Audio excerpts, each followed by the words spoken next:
સુનિશારમ સારમ સુચિકનકબુટાન પરિદદ નિચોલમ કૌશુભમ કદિતટપટમ ચારુણરુચિ મૌન હરન હેમાન વરવલય કેયુર મુકુટા સત વક્રેન્દોર્મેર દૃષિ જયતુ નારાયણ મુનિ. શ્રી અક્ષરધામાધિપતિ સ્વામિનારાયણ બાપા ભગવતે નમો નમઃ. શ્રી ઘનશ્યામ મહારાજાય નમો નમઃ. શ્રી હરિકૃષ્ણ મહારાજાય નમો નમઃ. શ્રી સહજાનંદ સ્વામી મહારાજાય નમો નમઃ. શ્રી બાપા શ્રી ભગવતે નમો નમઃ. શ્રી સદગુરુ શ્રીને નમો નમઃ.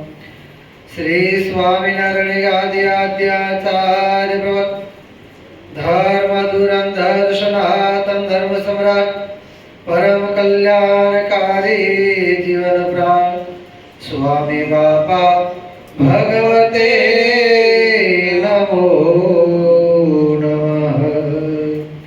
સ્વામિનારાયણ હરે. સ્વામિનારાયણ હરે.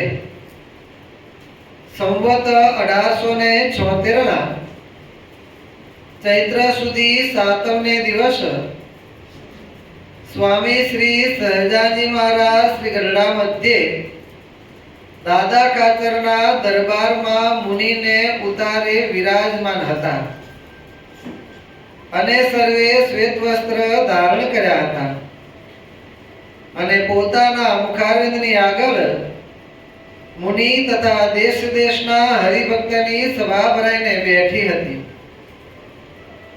પછી શ્રીજી મહારાજે મુનિ પ્રત્યે પ્રશ્ન પૂછ્યો છે, કોઈ પુરુષ છે તેને આ લોકના સુખમાં તો પ્રીતિ જ નથી અને પરલોક જે ભગવાનનું ધામ તથા ભગવાનની મૂર્તિ તેને વિશે જ વાસના છે અને જે તેનો સંગ કરે તેનું પણ એવી જ જાતનું હિત કરે જ્યાં મારો સંગી છે તો તેને આ સંસારની વાસના તૂટી જાય અને ભગવાનને વિશે પ્રીતિ થાય તો ઘણું સારું. અને જેટલું કાંઈ યત્ન કરે તે સર્વે દેહને મૂકીને ભગવાનના ધામમાં ગયા કેળે સુખ આપે એવું જ કરે, પણ દેહના સુખને અર્થે તો કાંઈ ક્રિયા કરે જ નહીં. એવા જે પુરુષ હોય તેના સરખા જે ગુણ તે મુક્ષુને વિશે કેમ સમજે તો આવે એ પ્રશ્ન છે.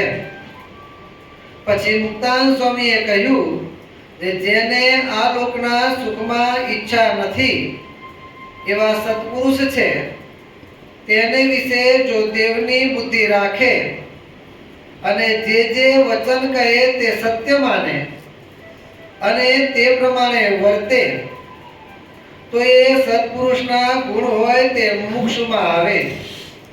પછી શ્રીજી મહારાજ બોલ્યા છે, એ ઉત્તર તો ખરો, પણ આમ સમજે તો મોટા સત્પુરુષના ગુણ મુક્ષમાં આવે છે. તે સમજ્યાની રીત કહીએ તે સાંભળો છે. જે પુરુષને પરમેશ્વર વિના બીજે ક્યાંય પ્રીતિ ન હોય તેનો એમ ગુણ ગ્રહણ કરે જે આ પુરુષ તો અતિશય મોટા છે ને એને આગળ લાખો માણસ હાથ જોડીને ઊભા રહે છે તો પણ લેશ માત્ર સંસારના સુખને ઈચ્છતા જ નથી અને હું તો અતિશય પામર છું જે કેવળ સંસારના સુખમાં જ આસક્ત થઈ રહ્યો છું અને પરમેશ્વરની વાતમાં તો લેશ માત્ર સમજતો જ નથી. માટે મને ધિક્કાર છે. એવી રીતે અનુતાપ કરે અને મોટા પુરુષનો ગુણ ગ્રહણ કરે અને પોતાના અવગુણ ગ્રહણ કરીને અનુતાપ કરે, પછી એમને એમ પરિતાપ કરતે કરતે એના હૃદયને વિશે વૈરાગ્ય ઉપજે અને પછી તેમાં સત્પુરુષના જેવા ગુણ આવે છે. હવે જેના હૃદયમાં સત્પુરુષના ગુણ ન જ આવે તેના લક્ષણ કહીએ તે સાંભળો છે. જે પુરુષ એમ સમજે જે આ મોટા તો કહેવાય છે પણ વિવેક તો કોઈ પ્રકારનો નથી અને ખાતા પીતા પણ આવડતું નથી અને ઓઢતા પહેરતા પણ આવડતું નથી અને પરમેશ્વરે સુખ તો ઘણું આપ્યું છે પણ તેને ભોગવતા પણ આવડતું નથી અને કોઈકને આપે છે તે પણ વિવેક વિનાનું આપે છે. એવી રીતે સત્પુરુષમાં અનંત પ્રકારના અવગુણ પરઠે એવો જે કુમતી પુરુષ હોય તેને કોઈ કાળે સત્પુરુષના ગુણ આવે જ નહીં. ઇતિ વચનામૃતમ ગઢડા પ્રથમ પ્રકરણનું 67મું વચનામૃત પૂરું થયું. બોલો દિનેશભાઈ, મહારાજે શું કીધું? તો ભાઈ અમારો વાંક નથી ને.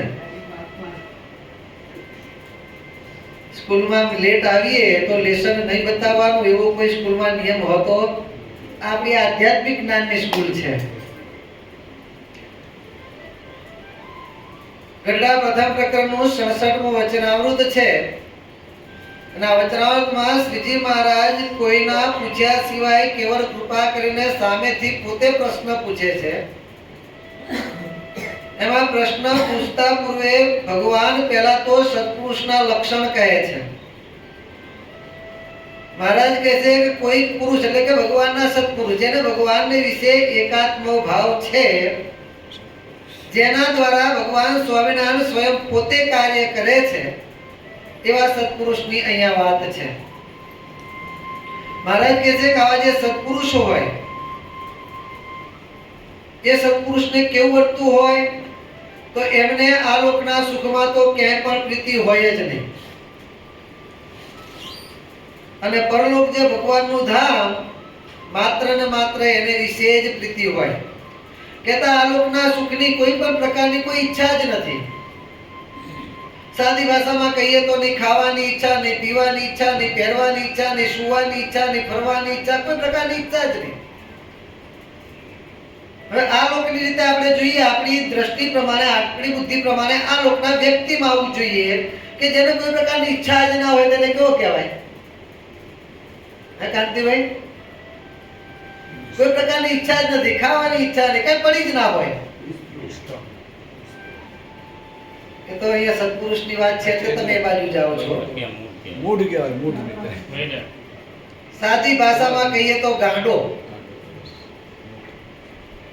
તમે કીધું મૂઢ મળતું આવે, સાદી ભાષામાં કહીએ તો હાવ ગાંડા. કઈ ખબર જ નહીં પડતી, ખાવા પીવાની કઈ પડી જ નથી. કોઈ પણ પ્રકારની ઈચ્છા ના હોય તો શું કહેવાય? ગાંડો. પણ ભગવાનના સત્પુરુષ માટે એવું નથી હો. અનુભવીઓ એમ કહે છે કે વાસના કે વર્ણ હે ના માનસે સ્વસ્થ જાગો. વાસના કે વર્ણ હે ના, કોઈ પણ પ્રકારની વાસના, વર્ણ એટલે કોઈ પ્રકાર, વર્ણ એટલે પ્રકાર, વાસના કોઈ પણ પ્રકારની જેનામાં વાસના જ નથી, આગળ પ્રમાણે નહીં ખાવાની ઈચ્છા, નહીં પીવાની ઈચ્છા, કોઈ પ્રકારની ઈચ્છા જ નહીં, અલમસ્ત. એક સાદી ભાષામાં જે આ લોકના માણસનો ગાંડો કે પણ ન જાણતા તો ભગવાન માટે આપણે જોઈએ તો જ્યારે ભગવાન સ્વામિનારાયણ નીલકંઠ વર્ણિ વિશે ફરતા ફરતા ફરતા ફરતા ગુજરાતમાં, ગુજરાતની અંદર જેતલપુર પહોંચ્યા અને જેતલપુર આવીને ગામના પાદરે ભગવાન વિરાજમાન છે. એ વખતે જેતલપુરના ગંગામાં એમને નિયમ છે કે કોઈ પણ એક સંતને જમાડ્યા પછી જમવું ને સંતને સુતા સુતા ગંગામાં ગામના ઝાપે આવે છે. નીલકંઠ બ્રહ્મચારી નાના બાળક જમાડવાની ઈચ્છા થાય તો થાય, પણ મૂર્તિના દર્શન કરીને વૃત્તિ ખેંચાઈ જાય, એવા તેજોમય મૂર્તિ. અને નીલકંઠ બ્રહ્મચારીને જ્યાં ગંગામાં જોયા એમની વૃત્તિ એમાં ખેંચાઈ ગઈ જમાડવા માટેની પ્રાર્થના કરવા આવ્યા છે, પણ બે ઘડી દર્શનમાં એવા આસક્ત થઈ ગયા છે, પ્રાર્થના કરવાની ભૂલી ગયા, ઘડી દર્શન કર્યા ભગવાને એમની વૃત્તિને, કારણ કે કૃષ્ણ એવું પણ ભગવાન સ્વામિનારાયણનું નામ છે. કૃષ્ણ કહેતા ખેંચવું, લાક્ષણિક નામ. કૃષ્ણ કહેતા ખેંચવું, જે મુમુક્ષુના આત્માને, મોક્ષની વૃત્તિને પોતા તરફ ખેંચતા હોય એને કૃષ્ણ કહેવાય. અને ભગવાન સ્વામિનારાયણનું નામ પણ કૃષ્ણ પાડેલું છે માર્કંડેય મુનિએ. હરિ કૃષ્ણ, હરિ કૃષ્ણ, નીલકંઠ એ આદિ ભગવાન સ્વામિનારાયણના માર્કંડેય મુનિએ નામ પાડેલા છે. નહીં માત્ર એમનું નામ છે, એવા ગુણ પણ એમનામાં છે. એવા ભગવાન સ્વામિનારાયણ નીલકંઠ મણીએ ગંગામાની વૃત્તિને પોતામાં ખેંચી લીધી છે. એ દર્શનમાં આસક્ત થયા છે, પ્રાર્થના કરવાનું પણ ભૂલી ગયા છે. ભગવાને ઘડીક તો આ સ્થિતિમાં રાખ્યા. પછી ભગવાને વિચાર કર્યો કે આની આ સ્થિતિમાં રાખીશું તો એમનો ભાવ પૂરો કરી શકાશે. કારણ કે ગંગામાનો ભાવ શું છે? આ બ્રહ્મચારીને મારે જમાડવા છે, નિયમ પણ પૂરો કરવો છે,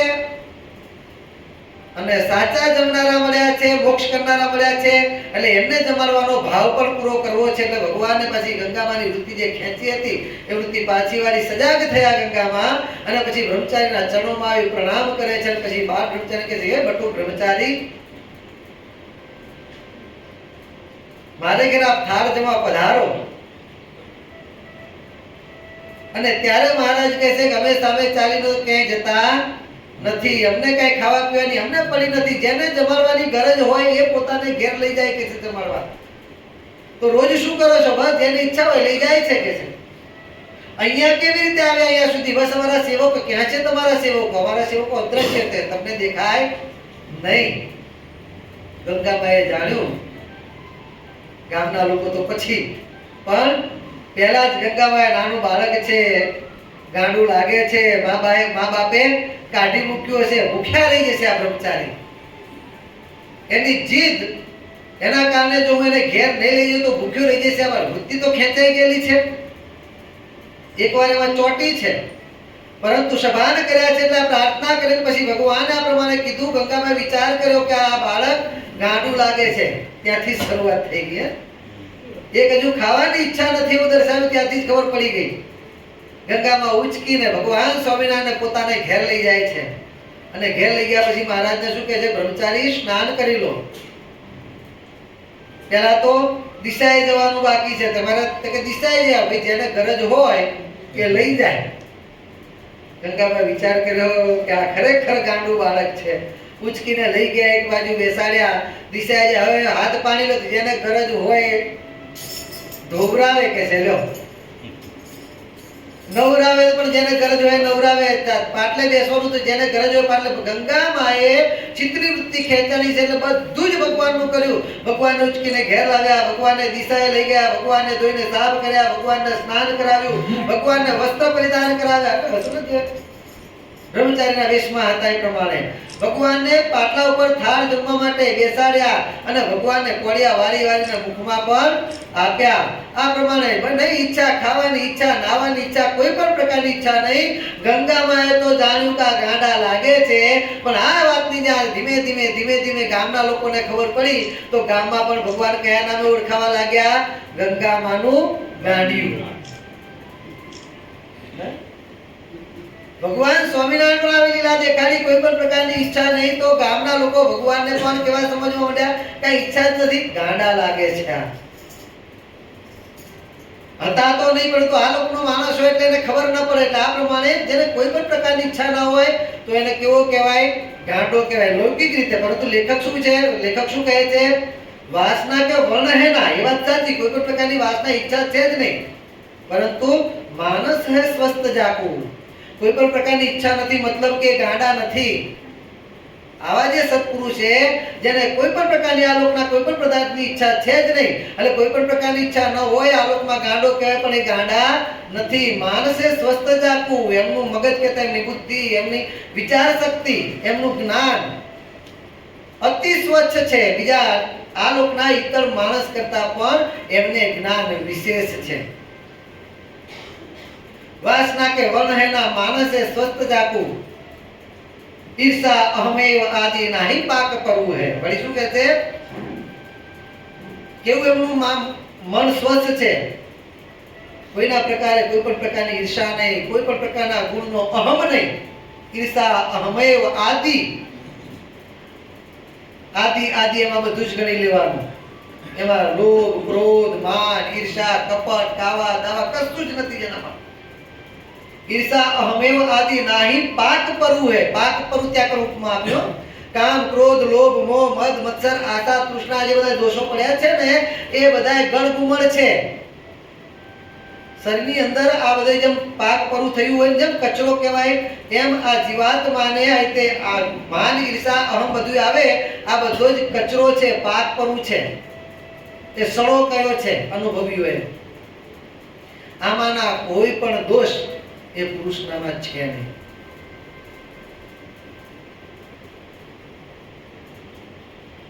એટલે કોઈ પણ પ્રકારની એમને ઈચ્છા નથી, કોઈ પણ પ્રકારનું એમને માન નથી, કાંઈ વસ્તુ એમાંના નથી. ઈર્ષા અહમેવ આદિ નાહી પાક પરુ હે.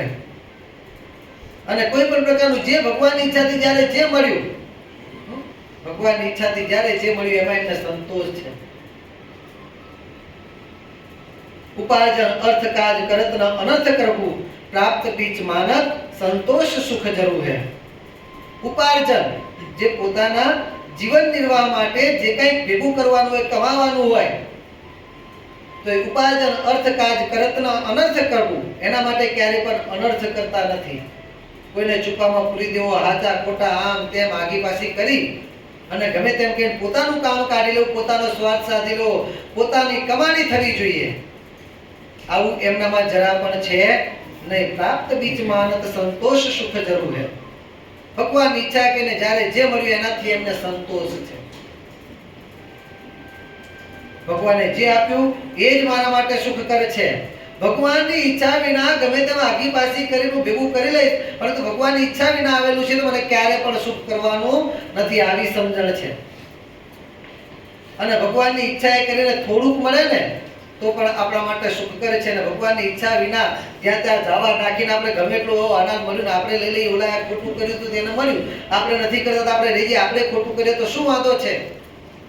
આ પ્રમાણે કરી કરીને સાચું ખોટું આગું પાછું કરી કરી અને ભેગું કરીએ ક્યારે પણ સુખી ન થવાય. થોડુંક તો થોડુંક પણ ભગવાન જે આપે એમાં સંતોષ માનવો, અને એ જ સુખરૂપ હોય છે હંમેશા. ભલે ઓછું હોય, દરેક જગ્યાએ જાજુ છે માટે સુખ કરે છે માની લેવું જરૂરી નથી. અને એટલા માટે આવા જે સંતોષી ભક્તો હોય છે, સંતોષી પુરુષ હોય છે ને, એ હંમેશા એવું માનતા હોય છે, ભગવાનને એવી પ્રાર્થના કરતા હોય છે કે પ્રભુ આપ આપો એમાં જ હંમેશા હું રાજી રહું. અને એટલા માટે લેખકો કવિઓ એમ કહે છે કે આવા ભક્તો ભગવાનને શું પ્રાર્થના કરે છે કે હે પ્રભુ હું તને ઓછું વધતું કાંઈ ના કહું, તું આપે એટલું લઉં. શું કહે છે? હે પ્રભુ તને ઓછું વધતું કાંઈ ના કહું, તું આપે એટલું લઉં. તમે આપો એટલું જ મને જોઈએ, એનાથી વધારે મને કાંઈ ના જોઈએ. અને તમે જે આપો છો એમાં ઓછું આપ્યું અથવા તો વધારે આપ્યું એવું ક્યારેય ન કહું. હે, ઓછું આપો તો પણ કેમ મને ઓછું આપ્યું, અને વધારે આપો તો એમ પણ ના કહું કેમ મને વધારે, ઓછું આલે તો કહીએ, પણ વધારે આપે તો કોઈ કે મને કેમ વધારે આપ્યું? હે, કે કોઈ કે સુખ વધારે આપે તો ન કે, પરંતુ દુઃખ બીજા કરતા વધારે આપે તો, અને સુખ આપે તો કોઈ કહેવા નથી આવતું. જ્યારે દુઃખ આપે ત્યારે જ કહેવાય હે પ્રભુ હું જ દેખાણો, મારા વિના આ બ્રહ્માંડમાં કોઈ ના મળ્યું તમને, ત્યારે જ કહેવા આવીએ છીએ. એટલે ઓછું પણ ન કહું અને વધારે પણ ના કહું, કોઈ પણ પ્રકારની ફરિયાદ ના કરું. આપણે વધારે આપ્યું છે કહેતા દુઃખ, ઓછું આપ્યું છે કહેતા સુખ. કદાચ દુઃખ આપો તો પણ આપની જેવી મરજી, અને કદાચ સુખ આપો તો પણ આપની જેવી મરજી. સુખ આપવું હોય કે દુઃખ આપવું હોય, જે આપવું હોય આપજો, પરંતુ મને સુખ કરતા આપજો. સુખ કરતા મતલબ આપની મૂર્તિમાં, આપની કથા વાર્તામાં, આપના ધ્યાન ભજનમાં મારી સહેજે સહેજે વૃત્તિ રહે એવું આપજો. એ કોઈ સુખ એવું ના આપશો કે આપની કથા વાર્તા ધ્યાન ભજન એમાંથી મને પાછો પાડે. ઘટનાની અંદર એક હરિભગત રોજ ભગવાનના દર્શન કરવા આવે, રોજ કથા વાર્તામાં આવે, પ્રેમી ભગત સેવા કરે, આવા ભગત હતા. પરંતુ વ્યવહારિક રીતે એમનો ધંધા પાણી બરોબર ચાલતા નહીં, એટલે સંતો ભક્તો મહારાજને પ્રાર્થના કરી, મહારાજ આ ભગત આટલી બધી ભક્તિ કરે છે, કંઈક દયા કરો. મહારાજ કે અમે જેમ રાખ્યા, ના ના મહારાજ કંઈક દયા કરો. દયા મહારાજ કહે છે દયા કરી જાઓ, એટલે કંઈક વ્યવહાર સારો થશે. અને ભગવાનનો સંકલ્પ થયો એટલે દિવસે દિવસે પ્રગતિ થવા માંડી. તે પ્રગતિ એટલી બધી થઈ કે ભાઈ રોજ દર્શન કરવા આવતા હતા, ધીરે ધીરે એકાંતર્ય તાવની જેમ થઈ ગયા. એકાંતર્ય તાવ આવે ને, એક દિવસ સારું હોય બીજા દિવસે તાવ આવે, એકાંતર્ય તાવ કહેવાય. પછી ધીમે ધીમે સાપ્તાહિક સભાવાળા થઈ ગયા. અને પછી તો 15 દાડે આવે કે ના આવે આવું થઈ ગયું. એક વખત દર્શન કરવા આવ્યા એટલે ભગવાન સ્વામિનારાયણ પૂછ્યું, ભગત તમે પેલા રોજ દર્શન કરવા આવતા હતા અને હવે આ અઠવાડિયે 15 દાડે આવવા માંડ્યા છો, કઈ દુખ્યા તો નથી, સુખ્યા તો છો ને? ભગત સમજણવાળા હતા. હો, એ ભગત સમજણવાળા હતા. મહારાજને બે હાથ જોડીને પ્રાર્થના કરી, મહારાજ આપ પૂછો છો ભગત સુખ્યા તો છો ને, પણ મહારાજ આપ વિચાર કરી લો કે ડેટકાને સાપના કરંડિયામાં પૂર્યો છે, કેવો સુખ્યો હશે. શું કહે છે ભગત કે મહારાજ આપે આ ડેટકાને સાપના કરંડિયામાં પૂર્યો છે, આ વ્યવહારને અજગર સમાન જાણ્યો છે, સાપ સમાન જાણ્યો છે, માથે આવી પડ્યો છે. આપે સંકલ્પ કર્યો એટલે આવી પડ્યો છે, હવે કરું છું એમાંથી છૂટાતું નથી. એટલે સાપના કરંડિયામાં આપે પૂર્યો છે એટલે ક્યાંથી સુખ્યો, એને સુખ નથી માનતા એ ભગત. હો, અને પછી મહારાજને પ્રાર્થના કરી, મહારાજ કાંઈક દયા કરો. વિચાર કરો ભગતની કેવી સમજણ છે. પ્રભુ આજે આપે મને વ્યવહાર આપ્યો છે, સારો કરી આપ્યો છે, ભગવાનના ભજનમાં મને આવરણ કરે છે, કાંઈક દયા કરો. હતું એ બરોબર હતું, આપનું ભજન થાય એવી કૃપા કરો. આમાં આપણે બેઠા છીએ, એમાં કેવો ભગત એવો છે વિચાર કરો. મને આમાંથી એક જણ આંગળી ઊંચી એવી કરે કે આમાં આ સમજણ હવે મારામાં છે, ભગવાન કદાચ વ્યવહાર જાજો આપે, વ્યવહારના કારણે જો ભગવાન ભજાય નહીં તો એ વ્યવહાર મને ન ગમે. આવા કયા ભગત છે આમાંથી કયો?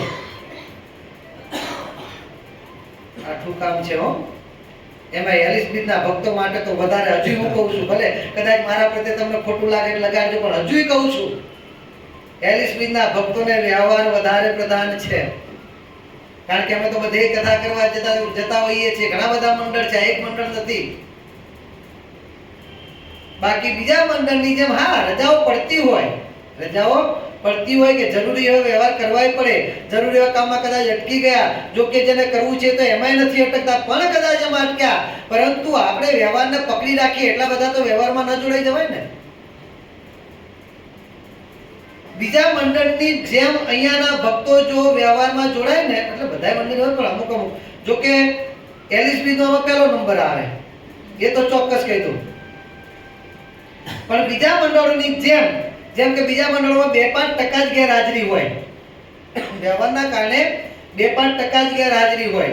એ પ્રમાણે જો અહીંના મંડળના ભક્તો બીજા હરિભક્તોની જેમ વ્યવહાર કરતા હોય ને, બીજા મંડળની જેમ, તો આઈની સભામાં દર સોમવારે ઓછામાં ઓછા 180 થી 200 હરિભક્તોની સંખ્યા થાય. કારણ કે 250 થી 250 સંખ્યા હશે આઈની એના ભક્તોની, બરોબર છે. અને એમાંય જેને આપણે કદાચ ખેંચીને સહેજે અથવા તો આવતા કર્યા હોય એમ કરતા જે આ કથામાં આવતા થયા છે અને સભાના સભ્યોને જેટલા જાણીએ છીએ એ 200 તો છે. અને આંગળીના ટેળવે ગણવા બેઠી હમણાં તો 180 ની આજુબાજુ જતું છે. કારણ કે આંગળીના ટેળવે ગણતા હોય તો બાજુ બેઠો એ પણ રહી જાય, નક્કી નથી. ઓલો ગધેડા ગણવા બેઠો જેની માથે બેઠો તો એ જ ભૂલાઈ ગઈ. એટલે આંગળીના ટેળવે ગણવા બેસીએ ત્યારે તો ઘણા રહી જાય, તો તેમ છતાંય 150 ની આજુબાજુમાં તો પહોંચી જ જવાય. એટલે બીજા ભક્તોની જેમ જો તમારી ટકારી હોય ને વ્યવહારમાં રજા પાડવાની, તો ઓછામાં ઓછી 150 થી 200 ની સંખ્યા તો આ સભામાં દર સોમવારે થાય. અને એ ત્યાં વ્યવહારિક પ્રસંગો આવી ગયા ત્યારની વાત છે. વિચાર કરો ભગતની સમજણ કેવી હશે. મહારાજ આ દેડકાને સાપના કરંડિયામાં પૂર્યો છે, ક્યાંથી સુખી હશે કે છે, કાંઈક દયા કરો. હતું એ બરોબર, તો આવો વ્યવહાર મને જોઈતો નથી. આપનું ભજન થાય, વ્યવહાર ગમે તેવો પણ આપના ભજનમાં આડો ના આવે તો વ્યવહાર વાંધો નથી, પરંતુ આપના ભજનમાં આડો આવે વ્યવહાર મને જોઈતો નથી. મહારાજ કહે છે જાઓ હવે તમારી હત્યા પ્રમાણે થઈ જશે. કહેતા હવે તમે દુખિયા પાસા થઈ નહીં સુખિયા થશો. હા, સમજવાનું આ છે. કારણ કે ભક્તે સુખ શેમાં માન્યું છે? ભગવાનના ભજનમાં સુખ માન્યું છે. એટલે ભગવાનને શું પ્રાર્થના કરાવો ભગત હે પ્રભુ ઓછું વધતું તને કાંઈ ના કહું, તું આપે એટલું લઉં. કેમ? તો દરિયો પીવાથી તરસ છીપે નહીં અને અપજો થઈ જાય બહુ, પણ જો નાનું સરખું ઝરણું મળે તો પછી અમૃત ઘૂંટડા પીવું. હે પ્રભુ તને ઓછું વધતું કાંઈ ના કહું, તું આપે એટલું લઉં.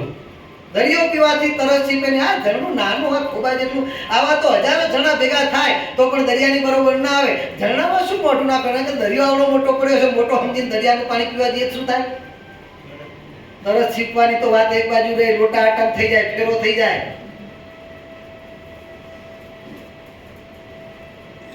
દોડા દોડી થઈ જાય. એટલે દરિયો પીવાથી તરસ છીપે નહીં. ભલે નાનું છે પણ નાનું સરખું ઝરણું મળે.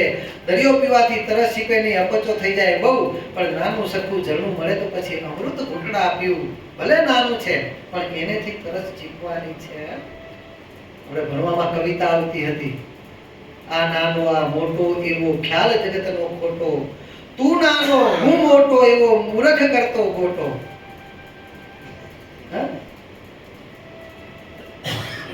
આમાંથી કોને આવતી તે કવિતા? એક છે તમારે આવતી હતી એમ. આ નાનો આ મોટો, નાના મોટાની ગણતરી, નાના મોટાની કિંમત, હા નાના મોટા સમજવાના છે, પણ નાના મોટાની ગણતરી કે કિંમત ઉંમરે કરીને, હાઈટે કરીને, નાનું મોટું લાંબુ પહોળું એને કરીને ગણતરી થતી નથી. જથ્થે કરીને પણ એની ગણતરી થતી નથી, ગુણે કરીને ગણતરી થાય છે.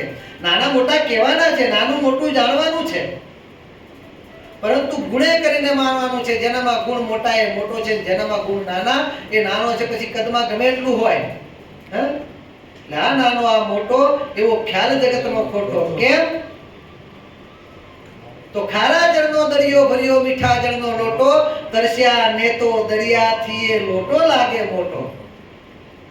એક બાજુ ખારા જળનો દરિયો ભરેલો હોય ને એક બાજુ મીઠા પાણીનો લોટો ભરેલો હોય, બરોબરની તરસ લાગી છે, એક એક પાણીના ટીપા માટે તલસતા હોઈએ, અને એવા સમયે આપણી સામે બે વસ્તુ ધરવામાં, બાજુમાં દરિયો છે, આ બાજુ પાણીનો લોટો છે, મીઠા પાણીનો લોટો છે. બોલ તારા માટે શ્રેષ્ઠ કયું છે? અને વખતે તરસ્યાને કયું મોટું લાગશે? કારણ કે એને કરીને એનો જીવ બચવાનો છે.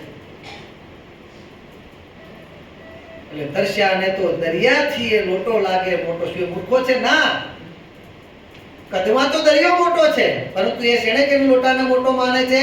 એની અંદર એલા પાણીનો ગુણ મોટો છે દરિયા કરતા.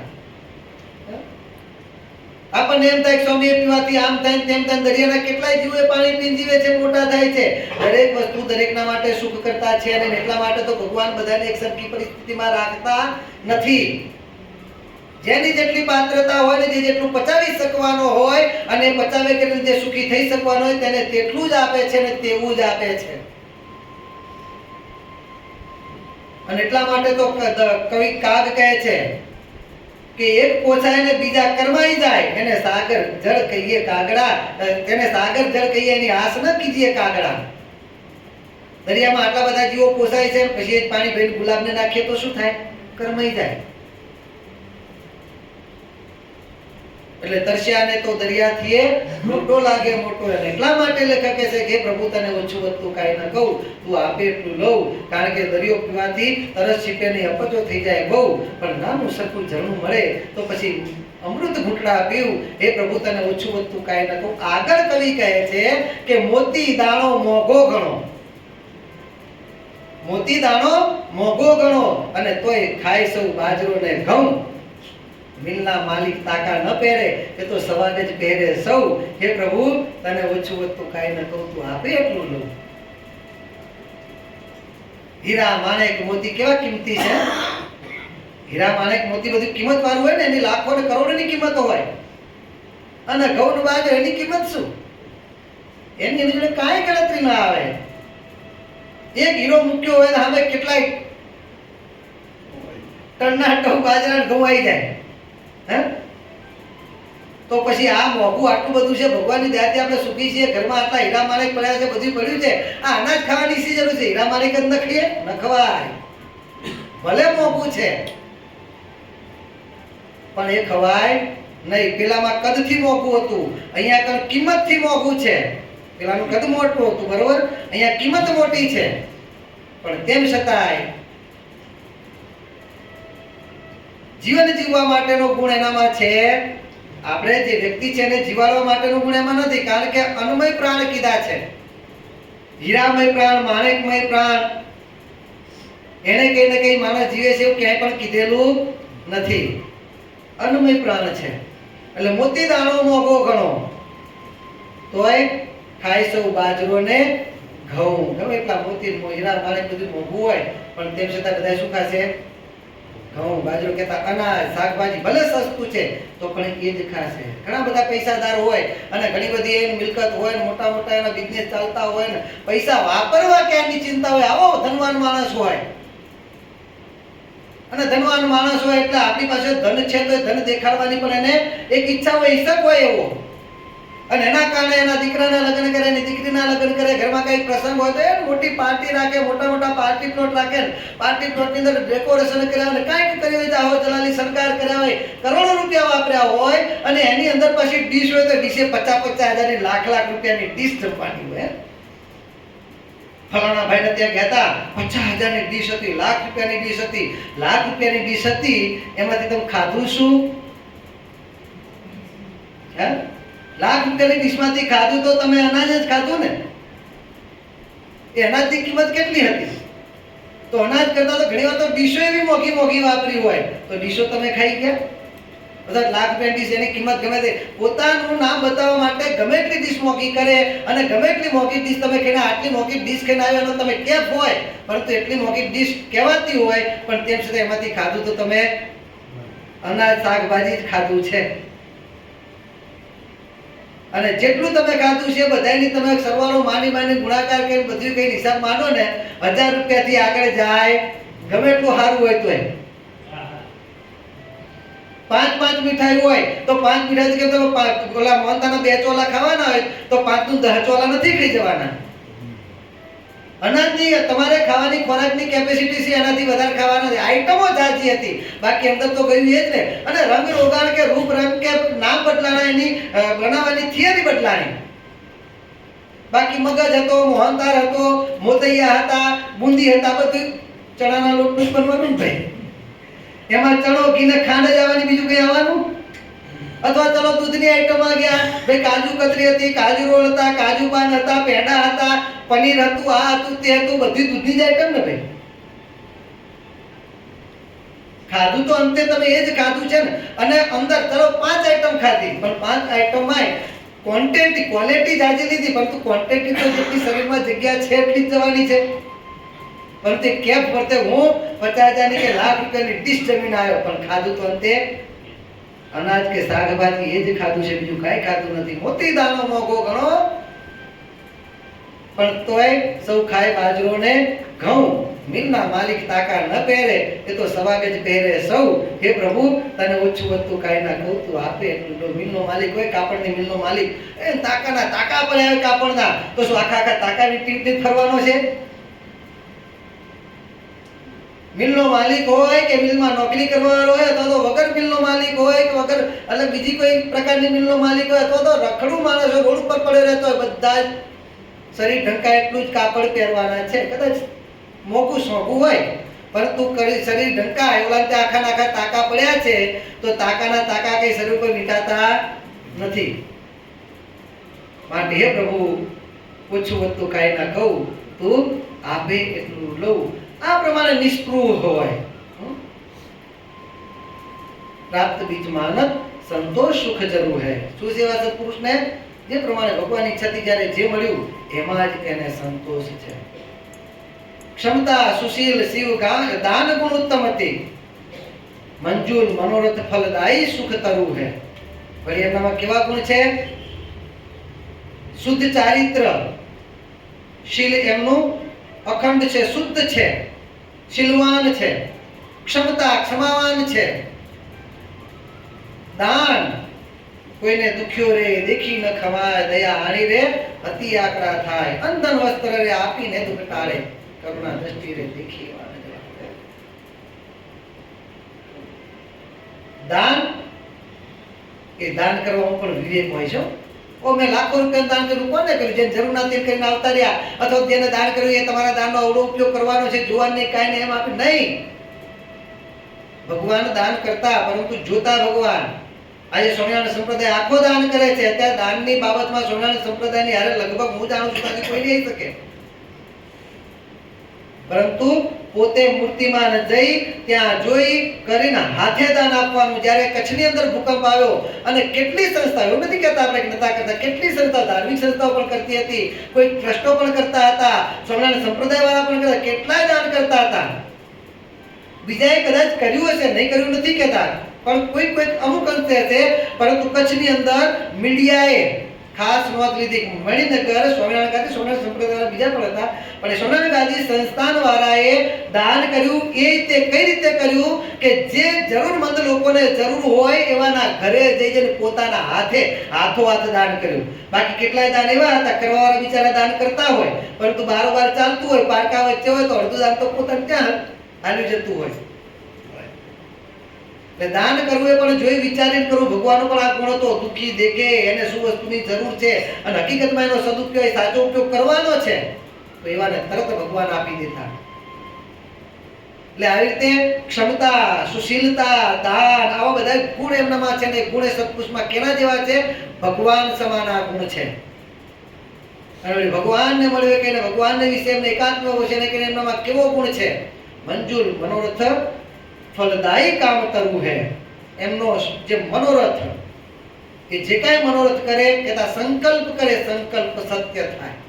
આવા જે હોય ને ભગવાન એના બીજા કોઈ પણ પ્રકારની વાસના ના હોય, એ ભગવાનને વિશે જોડાયેલા, ભગવાનની અખંડ ભક્તિ, ભગવાનની મૂર્તિના અખંડ દર્શન, અખંડ મનન, આવા જે સત્પુરુષ હોય ને કે સત્ય સંકલ્પ હોય, એમનામાં ભગવાન રહીને એમના બધા સંકલ્પ સત્ય કરતા હોય. સંકલ્પ કરે ને તરત એ ફળીભૂત થાય. મંજૂર મનોરથ ફલદાયી કામ તરુ હે. જેમ કામ કહેતા કામધેનુ ગાય અને તરુ કહેતા કલ્પતરુ. જેમ કામધેનુ ગાયની પાસે જઈએ અને સંકલ્પ કરીએ, એ સંકલ્પ કરે તો સત્ય થાય, પરંતુ એમના સાનિધ્યમાં આવી અને જે ભક્ત એમની પાસે આવીને કંઈક સંકલ્પ કરે, કહેતા પ્રાર્થના કરે અને જો આશીર્વાદ આપી દે તો એનો પણ સંકલ્પ સત્ય થાય. પણ એ સંકલ્પ શુદ્ધ સંકલ્પની વાત છે હો. એટલે શુદ્ધ સંકલ્પ હોય અને એમના શરણમાં જેને જો પ્રાર્થના કરે તો એ ભગવાન મોટા પુરુષ આશીર્વાદ આપે તો એનો સંકલ્પ પણ એનો પૂરો થતો હોય છે. એટલે આવા જે સત્પુરુષ છે એને આ લોકના સુખની તો કોઈ પણ પ્રકારની વાસના હોતી જ નથી. વળી એમનો ઉપકાર કેવો છે તો પોતાને તો વાસના નથી, પણ જે એમનો સંગ કરે એવા જે સંતો ભક્તો, એમના પ્રત્યે પણ એમને એવો જ ભાવ જાગે, એવી જ ઈચ્છા જાગે કે અમારો સંગી છે, તો એને પણ આ લોકની વાસના તૂટી જાય અને ભગવાનની વિશે પ્રીતિ થાય તો ઘણું સારું. આ મોટામાં મોટો ઉપકાર છે. પોતાનું તો સારું ઈચ્છવું, પરંતુ પોતાનું સંગી હોય એનું પણ સારું ઈચ્છવું. આપણે આપણું કરેલું બીજાની સી જોવાની જરૂર છે નહીં. જે સુખની પ્રાપ્તિ મને થઈ છે એ સુખ મારો સંગી છે એને પણ મળવું જોઈએ.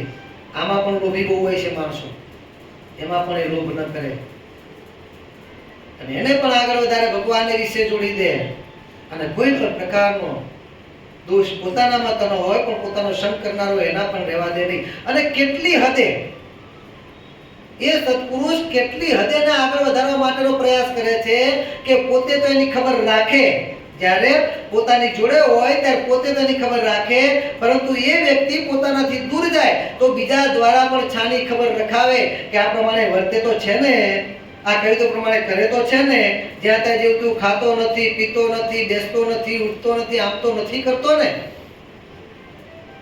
એ ખબર પણ રખાવે અને ખબર પડે કે તમારાથી દૂર જાય, ગુરુ ગયા ગોકળને ચેલાને થઈ મોકળ એવું થાય છે, એવી ખબર પડે તો ત્યાં પણ તરત ટકોર કરે. કેમ? એને સુખી કરવો છે, એનું હિત ઈચ્છે છે માટે. એટલે આ પ્રમાણે પણ ખબર રખાવે. પણ આની અંદર માત્ર ને માત્ર આગળ વધારનાર સત્પુરુષને ગરજ હોય ત્યાં સુધી કામ ન આવે હો. જેને આગળ વધારવા માંગે છે એવો જે એમનો સંગી કહેતા આપણને પણ એવી ગરજ હોવી જોઈએ કે મારે પણ એમના જેવા ગુણ કેળવવા છે, એમની જેમ મારે આગળ વધવું છે, કહે તે પ્રમાણે મારે કરવું છે. અને આ પ્રમાણે જ્યારે એને વિચાર આવે ને ત્યારે ભગવાનને મોટા પુરુષ એની માથે ને માથે નજર રાખતા હોય, દૂર જાય તો બીજાની જોડે એનું વોચિંગ કરાવતા એટલે કે નજર રખાવતા હોય તો એને આનંદ થાય કે ધન્ય છે એવા પુરુષને કે મારું હિત ઈચ્છે છે, તો એ આગળ વધે. પરંતુ ભગવાનને મોટા પુરુષ આપણી ખબર રાખે તો રખાવે એટલે પછી એમ વિચાર કરે આ તો મારું વોચિંગ કરાવે છે, મારી માથે માથે માથે માથે મંડાણા જ રહે છે, કેમેરા મૂકે છે મારી માથે, હે સીસીટીવી ની જેમ માથે માથે મંડાણા છે. ભગવાનને કે સંતોને સત્પુરુષને કે સંતોને ખબર પડે, બાપા એમ કે બેટા તમે ભલે મને આમ કહેતા હતા પણ મને ખબર પડી ગઈ, સમાચાર મળી ગયા છે હો, અથવા સંતો કે ભાઈ મને બધી વાત મળી જાય છે, સમજે કાંઈ કરે સંતોએ પોતાના માણસો રાખ્યા છે. અને પાછા જે કહેવા વાળા એને કેવા કે ચાડિયા ચમચા, ભાઈ શું છે ભાઈ તમારું હિત ઈચ્છે છે, આવી ભાવના હશે ત્યાં સુધી ક્યારે પણ આગળ વધાશે નહીં. હંમેશા આપણી ખબર રાખે છે, ખબર રાખીને આપણને આગળ વધારવા માંગે છે તો બાપા કહે છે ને આપણા હિતકારી માનવા, અને આ પ્રમાણે હિતકારી માનીએ ને તો આગળ વધાય. એટલે મહારાજ કહે છે કે આવા જે પુરુષ છે કે જેને બીજાને પણ આગળ વધારવા છે આવી ભાવના છે, એવા જે પુરુષ, હવે પ્રશ્ન અહીંયા આવે છે, આ તો હજુ આગળ મથાળું બાંધ્યું છે ભગવાને. હવે મહારાજ પ્રશ્ન પૂછે એવા જે પુરુષ તેમના સરખા જે ગુણ તે મુમુક્ષુને વિશે કેમ સમજે તો આવે. અને ત્યારે મુક્તાંગ સ્વામી ઉત્તર કરે છે કે હે મહારાજ આવા જે સત્પુરુષ હોય ને એમને વિશે પહેલા તો દેવ ભાવ રાખે. દેવ ભાવ એટલે પોતાના ઈષ્ટદેવના જેવી ભાવના એના પ્રત્યે, જેમ પોતાના ઈષ્ટદેવની પૂજા કરે, પોતાના ઈષ્ટદેવના ગુણગાન ગાય, પોતાના ઈષ્ટદેવને રાજી કરે અને પોતાના ઈષ્ટદેવની સેવાએ કરીને જ પોતાને આનંદ વર્તે છે, એવા ને એવા ગુણ, એવી ને એવી સેવા, એવો ને એવો જ મહિમા, એવી ને એવી એમના સાનિધ્યનો રાજીપો, એમને વિશે એકાત્મિક ભાવના સત્પુરુષ હોય એમને વિશે આવો ભાવ જાગે, એવો જ આનંદ આવે, એવી જ સેવા કરવાની ઈચ્છા જાગે. મહારાજે મધ્ય પ્રકરણના 54મા વચનાવતમાં આવા સત્પુરુષને વિશે 4 પ્રકારની બુદ્ધિ કરવાની કીધી છે. આત્મબુદ્ધિ, પોતાપણાની બુદ્ધિ, દેવ બુદ્ધિ અને તીર્થ બુદ્ધિ. દેવ બુદ્ધિ એટલે બીજા ભાષામાં પૂજ્ય બુદ્ધિ અને તીર્થ બુદ્ધિ, આ 4 પ્રકારની બુદ્ધિ કરવાની કીધી છે. આત્મબુદ્ધિ એટલે જેમ પોતાના દેહને વિશે પોતાપણું બનાવવું છે, એના માટે જેમ એને સુખ ઉપજે એમ, સારું લાગે એમ, બધી જ રીતે હાજા માદામાં ખબર રાખી બધી જ એની શુશ્રૂષા થાય છે અને એના પ્રત્યે આપણને જેવું મમત્વ, એના પ્રત્યે જેવો આપણને અહંભાવ વર્તે છે એવું ને એવું યથા દેહે તથા દેવે, એ સત્પુરુષને વિશે પણ એવો જ ભાવ. દેહને સુખે સુખી અને દેહને દુખે દુખી, એ જ પ્રમાણે સત્પુરુષને સુખે સુખી અને સત્પુરુષને દુખે દુખી. આ આત્મબુદ્ધિ કહેવાય. પોતાપણાની બુદ્ધિ, પોતાના બૈરા, છોકરા, સગા, સંબંધી એને વિશે જેમ મમત્વ છે, હેત છે, આ મારા, આ મારા, આ મારા, એને ગમે એટલું કરવું પડે, રાત દિવસ દોડવું પડે, મહિના બગર મહિના સુધી પરિવારને મૂકીને ક્યાંય ના ક્યાંય રહેવું પડે તો પણ માણસ રહે છે. અને એને સુખી કરવા માટે, કમાણી કરવા માટે થઈ અને કેટલાયની દાઢીઓમાં હાથ નાખવી પડે તો પણ એને પોતાને અપમાન લાગતું નથી. આમ તો ઊંચી વાયો રાખીને ફરતો હોય અને ઊંચું માથું રાખતો હોય, પરંતુ જ્યાં પરિવારને રાજી કરવાની ભાવના આવે છે ત્યાં બધું જ કરવા માટે તૈયાર હોય છે. આવું મમત્વ એવા સત્પુરુષને વિશે હોય. અને ત્યાર પછી દેવ બુદ્ધિ, જે આગળ કીધું એ પ્રમાણે આપણે પૂજ્ય બુદ્ધિ, જેમ ભગવાનને મહિમા જાણીને એમની પૂજા થાય છે, એમની સેવા થાય છે, બધું જ થાય છે, એવી જ એમને વિશે બુદ્ધિ. મહારાજ અંતમાં કહે છે કે પોતાના ઈષ્ટદેવ સરખી એમને વિશે એકાત્મ ભાવવાળા જે સત્પુરુષ એમની પૂજા કરે તો 100 જન્મે કરીને પણ ન ટળવી કસર આને આ જન્મે કરીને ટળી જાય છે.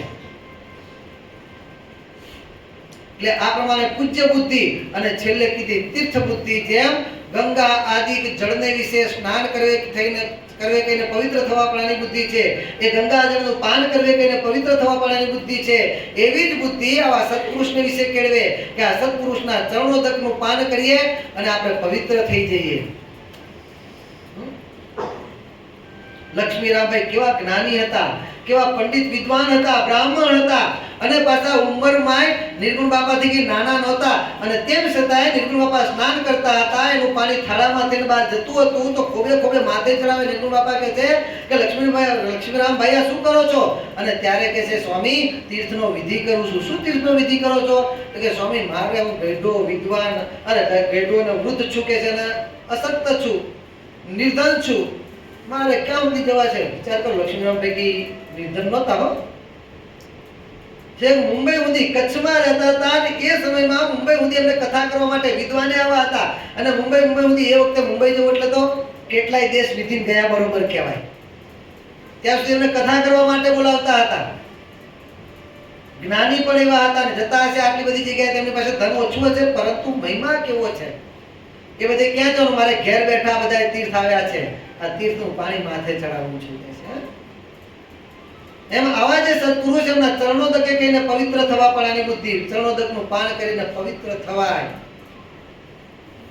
અને નકોણા નર હોય, આવા જેને ખબર ગતા ગમે ના હોય, ભગવાનના સત્પુરુષની જમેલી પ્રસાદી હે નેઠું ખાય છે, નેઠું ખવડાવે છે, આવા કરાવે છે. નથી એવું વચ્ચે ચાલે તો બધું. શું ભગવાન સ્વામિનારાયણની આજ્ઞા છે વાંચો મધ્યનું 54મું વચનામૃત. સ્વામિનારાયણ ભગવાનની આજ્ઞા છે કે નહીં? વાંચો. આ મૂર્તિમાના સામે પડ્યું છે. જમેલી પ્રસાદીની તો છોડો, પગ ધોઈને પાણી પી જવાની વાત ભગવાને કરી છે. એટલે જેનું એઠું નથી ખાવાનું આખા ગામનું એઠું ખવાય, જેનું ખાવાથી ભ્રષ્ટ થઈ જવાય છે બધાયનું ખવાય, સગા સંબંધીનું ખાય, મિત્રોનું ખાય, આજુબાજુવાળાનું ખાય. અરે એ તો બધી વાત મૂકો, લારીઓ પર આખા ગામના ચપડિયા ચાટી આવે, બધી કોમનું એઠું ખાય આવે. અને જેનું ખાવાનું હોય એઠું એવા ભગવાનના સત્પુરુષ, કારણ કે નિર્દોષ છે. અન્નની અંદર જેવા વ્યક્તિનો એને યોગ થાય છે એવા સંસ્કાર આવે છે.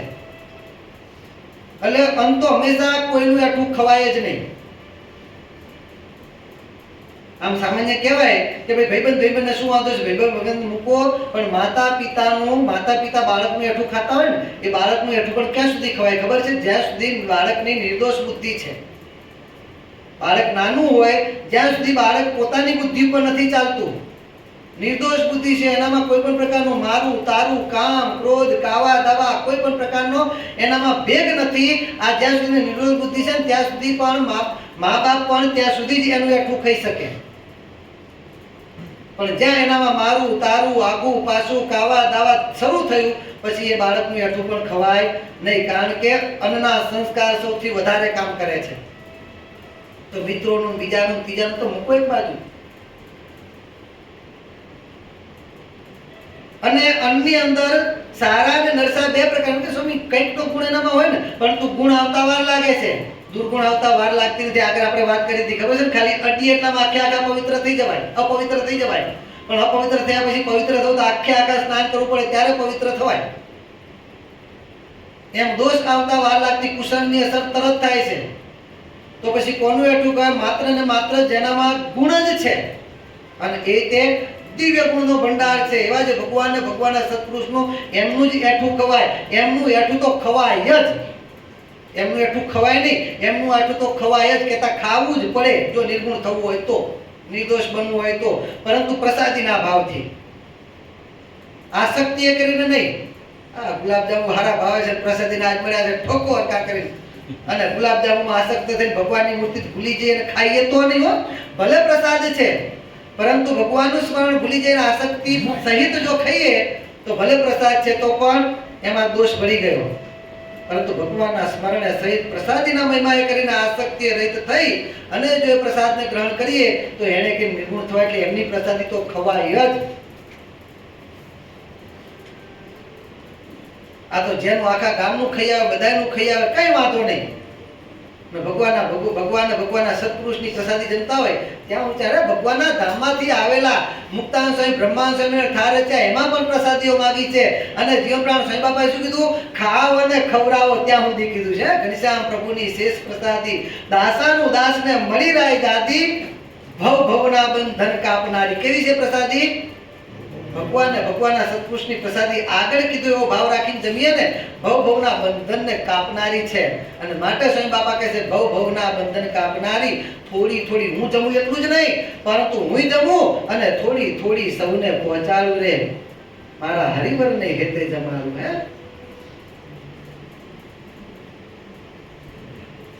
એટલે આ પ્રમાણે એમની પ્રસાદી જમવે કરીને દેવ બુદ્ધિ આવે તો બધી સમજાય. હો આવે કેવા ભગવાનની આવી આજ્ઞા છે. વાંચો 54 વચનામૃત. અને ભગવાને એવું પણ કીધું છે કે આ 4 પ્રકારની બુદ્ધિ. અને આ ભાગવતનો શ્લોક છે, વચનામૃતનો શ્લોક નથી, ભાગવતનો શ્લોક છે મારા ખ્યાલથી. અને એ ભાગવતનો શ્લોક વચનામૃતમાં મહારાજે ટાંક્યો છે દ્રષ્ટાંત તરીકે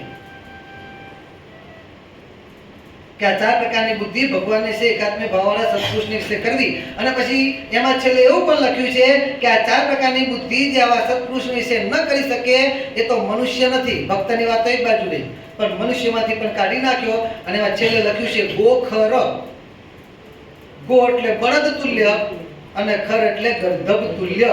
જેને આવી ભગવાનના સત્પુરુષની વિશે મહિમાને આવી જો એની દ્રષ્ટિ ન થાય, આવો દિવ્ય ભાવ ન સમજાય અને આ પ્રમાણેથી ના વર્તાય તે ગધેડા અને બળદ તુલ્ય છે. એટલે આપણને તો ભગવાનની છે એકાત્મિક ભાવવાળા સત્પુરુષ મળ્યા છે. આપણે સોનાના કાઢીએ ભગવાનના જે સંકલ્પ સ્વરૂપ છે એ તો મળ્યા છે. આપણે બધા અનુભવ્યા છે, માન્યા છે અને જાણ્યા છે. એમનામાં દર્શન કર્યા છે કે એમના દ્વારા સ્વયં ભગવાન સ્વામિનારાયણ કાર્ય કરતા આપણે દર્શન કર્યા છે. આમાંથી ઘણા ભક્તોને એવા અનુભવ છે કે મણિનગર ધામની અંદર ઘનશ્યામ મહારાજની સન્મુખ ઉભા ઉભા કંઈક પ્રાર્થના કરી હોય અને પ્રાર્થના કરી હોય એટલે કરવા ખાતર આપણે કરી નાખીએ. ભલે આપણે જો કે આવ્યું એટલે કરી નાખ્યું. ભગવાન સામાન્ય ઘણીવાર આપણે ભગવાન ક્યાં સાંભળે છે એવું પણ થઈ જાય. ભગવાન બધું જ સાંભળે છે, પણ પ્રતિમા ભાવ છે એટલે બોલે નહીં, પરંતુ બોલે છે ક્યાં. ઘણા ભક્તોને અનુભવ હશે કે ઘનશ્યામ મહારાજની આગળ પ્રાર્થના કરી હોય અને ત્યાં દર્શન કરી પ્રાર્થના કરી બધે દર્શન કરતા કરતા પાછા ધ્યાનના મૂર્તિએ દર્શન કરે, ધ્યાનના મૂર્તિ પછી દર્શન કરી ગાદીએ દર્શન કરવા જાય અને ત્યાં દર્શન કરી ત્યાં બાપા વિરાજમાન હોય ગાદી ઉપર. અને જેવા બાપાના દર્શન કરવા જાય આપણે કહીએ પહેલા સામેથી બાપા કહી દે બેટા ત્યાં ભગવાન તારું આ કામ કરશે, અથવા બેટા તારે આવું દુઃખ છે ને બેટા આ પેલું હતું કેમ થયું. સામેથી જે પ્રાર્થના ભગવાન આગળ કરી હોય એ જ વાત અહીંયા આગળ આપણા પ્રેમ મૂર્તિ બાપા દ્વારા આપણે ઘણીવાર અનુભવ્યું છે. ઘણા ભક્તોના અનુભવ છે. એટલે ભગવાન એમના દ્વારા ક્રિયા કરતા આપણને અનુભવ થયેલા જ છે. એટલે આ 4 પ્રકારના આપણને તો એ સત્પુરુષ મળ્યા છે જેને ભગવાનની એકાત્મ ભાવ છે અને ભગવાન એમના દ્વારા કાર્ય કરે છે. એટલે સત્પુરુષ તેવા મળ્યા છે. એટલે હવે અમારું એ તો ચોખ્ખું જ છે કે મળ્યા છે. હવે કર્તવ્ય અમારું નિભાવવાનું છે કે અમે ગધેડા અને બળદની પંક્તિમાં આવીએ નહીં. એટલે અમે જાણીએ છીએ કે અમે ગધેડા અને બળદ બનવા માંગતા નથી, એટલે અમે તો પ્રસાદી જમવાના. તમે નથી જમતા એમાં કઈ જગ્યાએ પોલ છે અમને ખબર નથી. કાં તમને સત્પુરુષ સાચા નથી મળ્યા ને કાં પછી સત્પુરુષ સાચા મળ્યા છે તો તમે માણસ કે ભગવાનના ભગત નથી, તમે ગધેડા બળદ જેવા છો એમ ના કહેવાય. આપણે કોઈને કહેતા નથી, ઉપમા આપતા નથી. આપણે કોઈને ઉપમા આપતા નથી. શાસ્ત્ર એવું કહે છે કે આવા એકાત્મ ભાવવાળા સત્પુરુષ એમને વિશે જો આવી બુદ્ધિ ન થાય તો એ કેવો છે ગધેડા જીવોનો બળદ જેવો છે. શાસ્ત્ર આવું કહે છે. આમાં મારા તમારા ખીચામાં તો કે તમારે ખીચવી નથી ક્યાંથી કાઢીએ. તમે કદાચ કાઢી નાખો ખીચા છે, અમારે તો ખીચવી નથી ક્યાંથી કાઢીએ. એટલે અમારા ખીચામાંથી આ કાઢેલી વાત નથી કે ગાલ પુરાણની પણ વાત છે નહીં. આ તો શાસ્ત્રમાં લખેલું છે.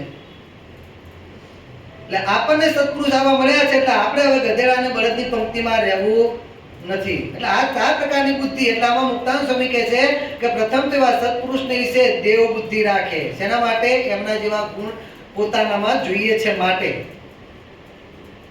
તો પ્રથમ તો દેવ બુદ્ધિ રાખે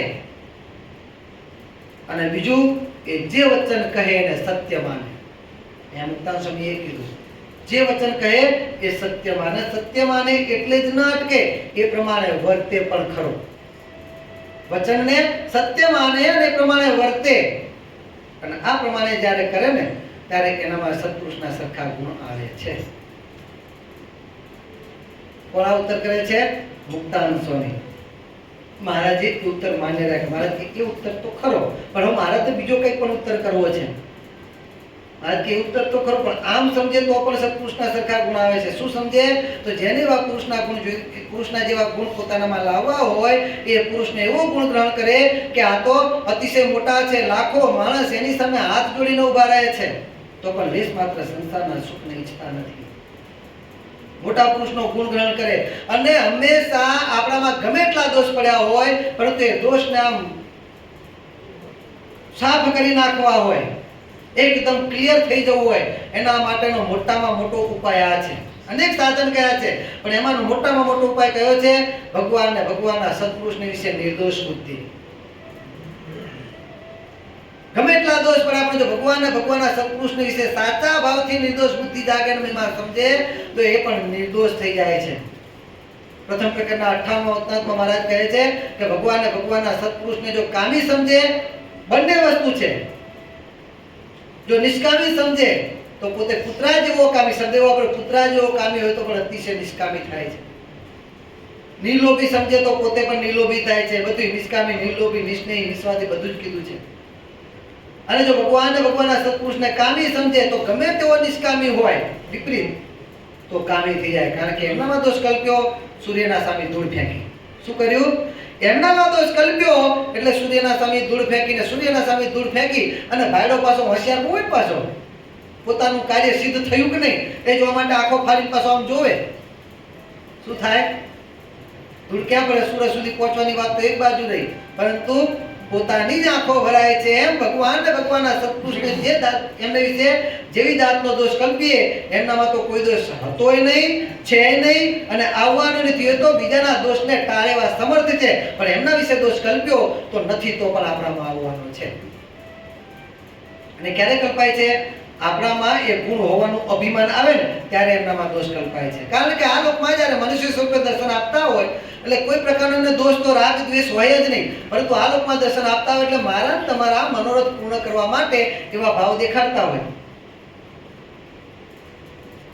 જમે ત્યારે આ બહુ સારું છે, આમ વખાણ કરે, પેલું વખાણ કરે, કોઈની વાત માને, કોઈની વાત ન માને, બધું જ દેખાડતા હોય. પણ કયો ભગત કઈ રીતે સંતુષ્ટ થવાનો છે જાણતા હોય એટલે બધું કરતા હોય અને આપણને કઈ ખબર ગતા હોય ને વચ્ચે આપણે અક્કર ડાયા થઈને વચ્ચે કૂદી પડીએ.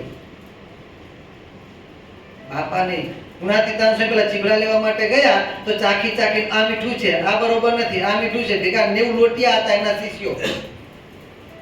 અતિશય વૈરાગ્ય વાળા હતા. વૈરાગ્ય કેવો હતો? લોટની અંદર પાણી નાખીને હલાવીને લોટને બાફવાનો નહીં અને મેં મીઠું નહીં નાખવાનું, પાણી નાખીને હલાવીને પી જવાનું. આવી રીતે રહેવાનું. આવો વર્તમાન પાડતા હતા. કેવા નિસ્વાદી છે વિચાર કરો. પરંતુ પોતાના નિસ્વાદી વર્તમાનનો અભિમાન આવવાના કારણે પોતાના જ ગુરુ ગુણતીતાન સ્વામીનો દોષ પટ્યો. નતર ચીબડું ચાકે આ મીઠું છે, આ બરોબર નથી, આ રહેવા દો. શેના માટે લેવાનું હતું? ભગવાનના થાળમાં અથાણું બનાવવા માટે. અને એના માટે ગુણાતીત સાહેબ ચાખતા હતા એટલે સ્વામીને સ્વાદ છે જોન કે છે મીઠા વગર મીઠાની ખબર પડે છે તો સત્સંગમાંથી ગયા. દોષ પટ્યો તો સત્સંગમાંથી જવાનો વારો. વૈરાગ તો ધોવાઈ ગયો, તો ધોવાઈ ગયો, પોતે ધોવાઈને ક્યાં જતા રહ્યા કાંઈ પણ ખબર પડી નહીં. એટલે એમને વિશે દોષ પરઠીએ તો આપણામાં ન હોય તો પણ આવીને વાસ કરવાના. એ દોષમાં આપણા ગુણનું અભિમાન આવ્યું એટલે એમાં દોષ પરઠાય છે. ક્યારે પણ એમની વિશે દોષ પરઠવો નહીં, હંમેશા એમનો ગુણ પરઠવો અને ભગવાનના મોટા પુરુષનો ગુણ જોતો જવાનું કે એમને સામે તો લાખો માણસો હાથ જોડીને ઉભા રહે છે, તેમ છતાં લેશ માત્ર સંસારના સુખને ઈચ્છતા નથી અને પોતાનો દોષ જોવાનો. અને હું તો પામર છું, કેવળ સંસારના સુખમાં જ રાજ્યો રહું છું. જેને પોતાના દોષ જોતા આવ્યું ને એની જ પ્રગતિ છે. સત્સંગ વિશે જેને પોતાના દોષ જોતા આવડ્યું, દર્પણ જોતા શીખે તો ડાઘાની ખબર પડે અને ડાઘો દેખાય તો જ રૂસાવાનો છે ને. આ સત્સંગ છે, દર્પણ છે અને આ સત્સંગ રૂપી દર્પણની અંદર બધાનું પ્રતિબિંબ પડતું હોય. કારણ કે સત્સંગમાં જે દર્પણ શું છે? તમે દેખાડવામાં આ પ્રમાણે આ પ્રમાણે આ પ્રમાણે તેને કામી કહેવાય, આ પ્રમાણે વર્તો તેને લોભી કહેવાય, આ પ્રમાણે તો નિષ્કામી કહેવાય. બધું જ આવતું હોય. એટલે જે ડાયા અક્કર ડાયા માણસ હોય ને, દોઢ ડાયા માણસ, સોરી અક્કર ડાયા તો કઈ કરે જ નહીં એને કહેવાય, પણ દોઢ ડાયા હોય ને એ માણસો શું કરે? દર્પણમાં પોતાનો ડાઘો ન જોતા આજુબાજુ જો બાપા આની પર જ વાત કરતા હોય, ક્યાંની પર વાત કરે તારે ક્યાં જોવાનું છે? આમાં તને કયું મળતું આવે છે એ જો ને. જ્યાં ગુણની વાત આવે ત્યારે બીજાનામાં જોતા શીખવું. હા, આનામાં પણ આવા ગુણ છે, હો આનામાં પણ આવા ગુણ છે. ને જ્યારે દોષની વાત આવે ત્યારે પોતાની અંદર ડોક્યું કરવું. આગળ વધવા માટે પોતાનામાં ડોક્યું કરતા જે શીખી ગયો ને એને આગળ વધવામાં કોઈ પણ રોકી શકતું નથી. એટલે ભગવાનના સત્પુરુષ વિશે ગુણ જોતા શીખવું અને પોતાનામાં દોષ જોતા શીખવું. જે મહારાજે કીધું એ પ્રમાણે કે હું તો અતિશય પામર છું, તે સંસારના સુખમાં જ રાજ્ય રહું છું, માટે મને ધિક્કાર છે. આ રીતે અનુતાપ કરે, આ સત્સંગને વિશે રહ્યા થકા એને આનું દુઃખ વર્ત્યા કરે. હજુ હું આગળ વધ્યો નથી, હજુ આટલો જ વધ્યો છું, હજુ વધ્યો નથી, કદાચ વધે તો હજુ આટલો જ વધ્યો છું, ઘણો બધો વધે તો હજુ આના જેટલો વધ્યો નથી. હંમેશા આગળ વધવા સામે એની દ્રષ્ટિ હોય. તો મહારાજ કે આ પ્રમાણે અનુતાપ કરતા કરતા પરિતાપ કરતા કરતા એનામાં વૈરાગ્ય ઉપજે છે. કારણ કે ગુણ દેખાણો ને, ભગવાનના સત્પુરુષને ગુણ દેખાણો એટલે અંદર વૈરાગ્ય ઉત્પન્ન થાય. અને વૈરાગ્ય કયો? બહારનો ખખાવાનો વૈરાગ્ય નહીં. સાચો વૈરાગ્ય કયો છે? શિક્ષાપત્રીમાં મહારાજે કીધું વૈરાગ્ય જ્ઞેય પ્રીતિ શ્રી કૃષ્ણ તર વસ્તુ શું. વૈરાગ્ય કોને જાણવો? તો ભગવાન વિના ઇતર કહેતા અન્ય વસ્તુમાં પ્રીતિ નહીં, અક્ષર પર્યંત ક્યાંય પણ નહીં. એક ભગવાન સ્વામિનારાયણ વિના કોઈ પણ જગ્યાએ પ્રીતિ આનું નામ વૈરાગ્ય છે. અને આવો વૈરાગ્ય જે ભગવાનના સત્પુરુષની વિશે જોડાવાથી, એમના વિશે ગુણ પ્રગટવાથી, એમના વિશે નિર્દોષ બુદ્ધિ કરવાથી આવો વૈરાગ્ય આપણામાં ઉદય થાય છે. મહારાજ કે આ પ્રમાણે એનામાં વૈરાગ્ય ઉદય થાય છે. અને મહારાજ કે એનામાં સત્પુરુષના સરખા ગુણ આવે છે. અને જે મોટા પુરુષમાં દોષ જોયા જ કરે એવા જ પડ્યા હોય છે. સત્સંગને એવા દોડાયા પડ્યા જ હોય છે. બાપાને ખાતા આવડતું નથી, આટલું બધું ભગવાન આપ્યું છે, ભોગવતા ખાલી કચુંબાને ખાખરા ખાઈ જીવે છે, આટલું બધું આપણું કરવાનું ભોગવતા. કોઈકને આપે છે ભાઈ, વિવેક વિનાનું આપે છે. આપવા જેવું હો આપવા જેવા હોય એને 1000 આપી દે છે, અને 1000 ની જરૂર 50 નથી હાલતા કે છે. તારે ક્યાં જોવાનું છે? આટલું બાપા બરોબર કરતા નથી. એનું પ્રમાણ મારે તમારે નથી કરવાનું, મારું તમારું પ્રમાણ એમને કરવાનું છે. અને આપણે ડાયા એવા છીએ કે એમનું પ્રમાણ કરવા માંડી જઈએ ત્યાં સુધી સત્સંગમાં આગળ તો નથી વધાતું, પરંતુ સત્સંગમાંથી પાછો પડવાનો વારો આવે છે અને એનામાં આસુરી બુદ્ધિ ઉદય થાય છે. મહારાજ કે સત્સંગમાં ક્યારે પણ એનામાં રૂડા ગુણ આવતા નથી. એટલે આ પ્રમાણે મહારાજ કહે છે કે સત્પુરુષના સરખા ગુણ જો પ્રાપ્ત કરવા હોય તો ભગવાનના સત્પુરુષ આવા લક્ષણયુક્ત જે સત્પુરુષ હોય એમની વિશે હંમેશા ગુણ બુદ્ધિ રાખવી, એમને વિશે દેવ બુદ્ધિ રાખવી. કહેતા દેવના જેવો પવિત્ર ભાવ, આપણા ઈષ્ટદેવના જેવો પવિત્ર ભાવ રાખવાનો.